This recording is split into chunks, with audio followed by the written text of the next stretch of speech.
Welcome back to Lee Talks Gymnastics. I am Lee, your host, and I am back after a while, but it's time for gymnastics season to fully reach new heights.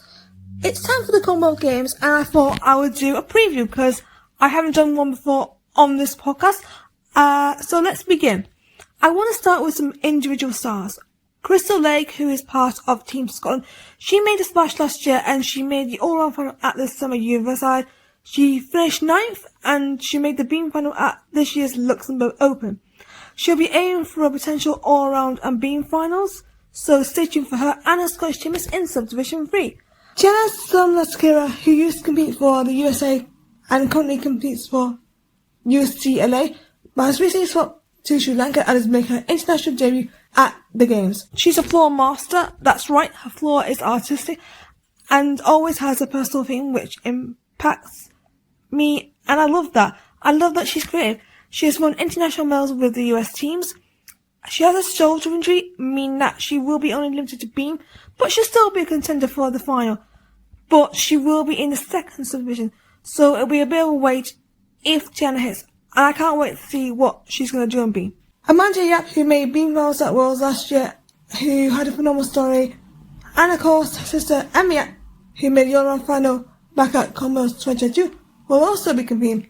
Watch out for Amanda on beam as she's stunning and could contend for the final. I don't know how many teams there will be in the team event, but I will be focusing on 5 teams. These are all the top 5 from the previous edition. South Africa's team is consisting of Kaden Roos-Rance, Naveen de Vries, Zelmay de Vries, Bullen Nikela and Karma Visachi. These girls won't be medalists as a team, but after their historic finish in 2022, where they finished 4th, they will get to compete with the big 3, Australia, Canada and England in the final division. So it's going to be great to see the South African girls get to compete with them. Caitlin will be a medal contender on bars if she goes for a routine similar to what she did at the Paris 2012 World Cup, because that was epic and she definitely went for broke there. Wales has a strong team. Ruby Evans leads this amazing team. I was worried at one point because she withdrew from a World Cup, but luckily that wasn't anything major. She is their strongest all-rounder, but her floor routine is where she'll be a medal contender. If she can get through her weakest event, which is bars, she could have a good chance at the all-around.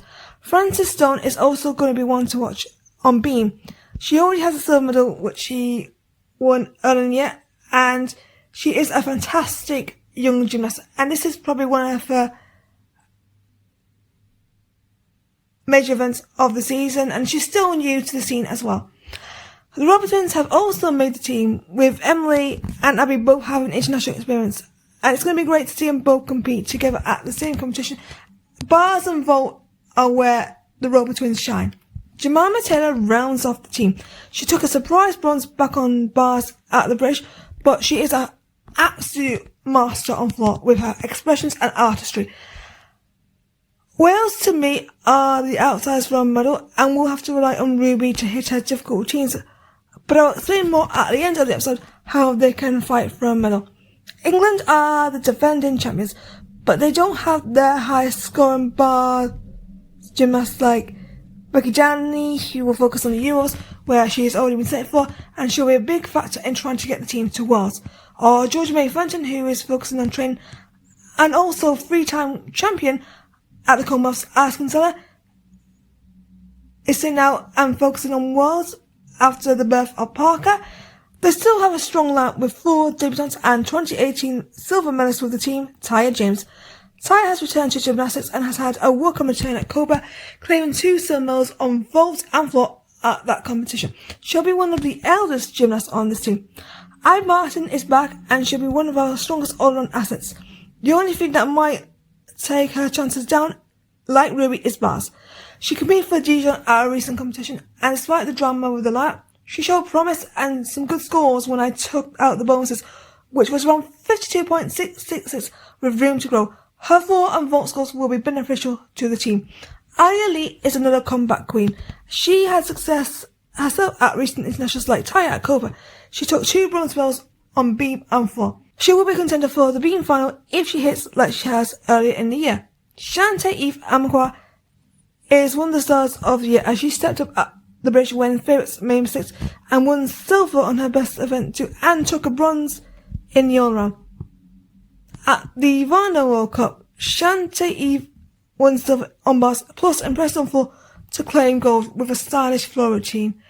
England will have to rely on going clean as the next two teams are big competition. Canada have recently qualified to Worlds with a 156.997 and have a similar team here with Leah Monica Fontaine, Gabrielle Black, Leah Reddick and Anissa Guerrero-Caliste. The major difference is already Tran has been replaced by Ellie Black, who is a Commonwealth champion. They may lose the 13 bars, but with Ellie, it's a gamble because she is capable of big scores, but at the recent Canadian Championships, she's been having some metal blocks which might be a bit of a worry, and she didn't have the best time there. But it's been around nearly 2 months, so hopefully she's had time to upgrade, as the scores will boost the team total. Leah Monica will be a contender for a vault medal, whilst Ellie will be a contender on beam. Also keep out for Leah, Alyssa and Gabrielle, who have won gold in international events during 2026. It will be an interesting thing to see how Canada does, as they do have a chance. But Australia are at full strength with two of their defending champions back. Georgia Godwin is back in the AA after an injury took her out of Paris 2024 and 2025 World Bars finalist Kate McDonald, the beam champion. They're joined by 4 times Commonwealth medalist Emily Whitehead, 2026 Australian champion Brianna Scott, and Olympic all-round finalist Ruby Pass. The girls have some strong scores that will be beneficial, but also are medal contenders.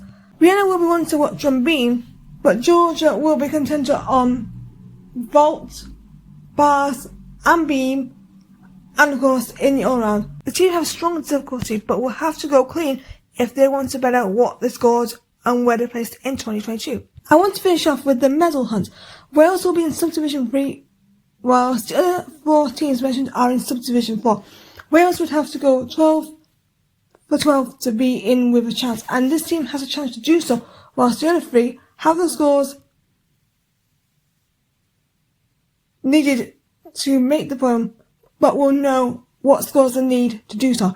Australia has the most experienced team, so they'll have an advantage, whilst Wales don't, as they're all debutants. To me, I can't go who the favourite will be, as Australia, Canada and England all have an equal chance, but Wales are going to need clean routines, as if any of the 3 have major mistakes like we've seen at the recent World Championship team finals, Wales might have a chance. It's going to be hard to call, as it could be anyone who takes the title, but with Canada and Wales, there is one strong gymnast, but the others are going to have to do well to help their team make the podium. All around, it's going to be interesting between defending champion Georgia Godwin and also Brianna Scott, Abby Martin, Ruby Evans, and if she also does all around, Ellie Black. Vault will definitely have reigning champion Georgia Godwin, British champion Abby Martin, and world silver medalist Leah Monica Fontaine in contention. Bars could be Georgia Godwin if she also competes Kate McDonald as well. Caitlin Woodstrauss, I wouldn't rule out Shante Eve and Makwa, but I do have my concerns when it comes to the execution, but she does have the difficulty. Beam is interesting as it's Brianna Scott, Georgia Godwin, Ian Lee, Jenna Stumps-Kira, plus the previous Commonwealth champions Kate McDonald and Ellie Black in contention here. Finally, Ruby Evans and Abby Martin will be fighting for the title for, and maybe 2022 bronze medalist Emily Whitehead and Stuttgart team champion Leah Reddick are also in the running. Hi, Anthony here. I missed out Ellie Black on vault and Manjam on beam as potential finalists in the respective events. Ellie has a vault in training, but I don't know if she will be doing 2 vaults. As I said earlier, a clean routine from Monday could put her in the beam finals. Courtney McGregor, who I forgot to mention earlier because that's just come into my head now, will compete, and I'm excited to see what she can do. Which team or individual are you excited for? Comment down below, or at least a YT on my YouTube account, or at MelodyMarine18, my gym account. If you want to see more, subscribe to the channel and click the notifications to stay up to date. Also, if you love Doctor Who or Star Wars, subscribe to the Phasma and Jamins podcast, as I have some fun content coming on there too. Like what I will be doing on Phasma and Jamins, which you can listen to by clicking the link down below. I won't be announcing what's next, but what's coming up is going to be epic. I hope you enjoyed this episode. Join me in August as we discuss a few upcoming competitions, including the European Championships, and of course, the results of the Commonwealth Games, and of course, US Championships, plus more of the US nationals we've seen throughout the year. Thank you for listening, and I'll see you next time. Goodbye, everyone.